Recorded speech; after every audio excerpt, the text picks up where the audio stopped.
আস্তে আস্তে তাদের মধ্যকার বন্ধুত্বের সম্পর্ক আরও গভীর হতে থাকে। আর লুকা যেহেতু সারাদিন অ্যালবার্টোর সাথে সময় কাটিয়ে একদম রাতে বাড়ি ফিরত, সেজন্য প্রতিদিন রাতে দেরি করে বাড়িতে আসার কারণে লুকার মা বাবা তার উপর সন্দেহ করতে শুরু করে।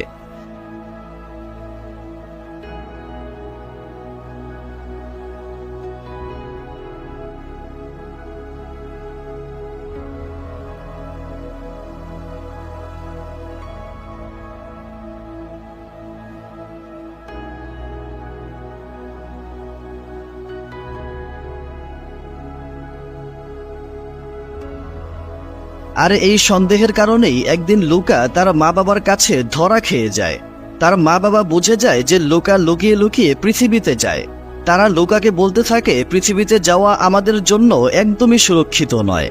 লুকা তার মা বাবাকে বলতে থাকে, তোমরা কেন বুঝতে পারছো না? পানির নিচে আমার একদমই ভালো লাগে না। তাছাড়া পৃথিবীতে কেউই আমাদের কোনো ক্ষতি করবে না। লুকার মা বাবা তার এই আজগুবি কথা শুনে লুকাকে তার চাচার বাড়িতে গভীর সমুদ্রে পাঠিয়ে দেওয়ার সিদ্ধান্ত নেয়। কিন্তু লুকা এগুলো জানতে পেরে পরের দিন সকালে বাড়ি থেকে পালিয়ে অ্যালবার্টোর কাছে চলে আসে।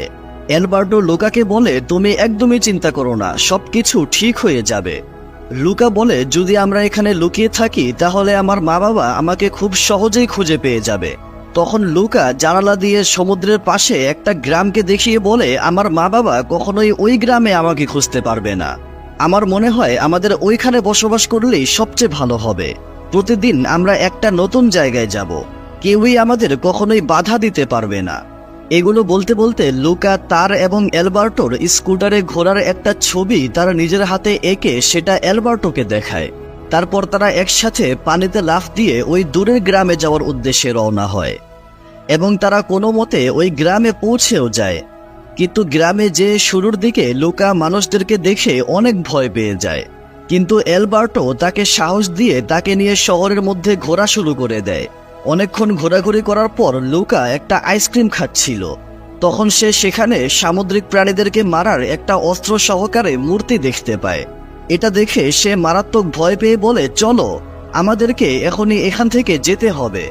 কিন্তু তখন তারা দেখতে পায় তাদের যেই স্কুটারে করে ঘোরাঘুরি করার স্বপ্ন, ওই স্কুটারটা একটা ছেলে চালিয়ে যাচ্ছিল। এটা দেখে তারা হা করে দাঁড়িয়ে থাকে। তখন সেখানে কিছু বাচ্চারা ফুটবল খেলছিল। ফুটবল যখন লুকার কাছে আসে তখন লুকা লাথি মারলে বলটা সোজা ওই স্কুটারের উপরে গিয়ে পড়ে। এটা দেখে স্কুটারের মালিক এসে তাদেরকে বকাঝকা করতে শুরু করে। এই ছেলেটার নাম হচ্ছে এরকল। সে বলে, তোরা কারা? তোদের তো এই শহরে আমি এর আগে কখনোই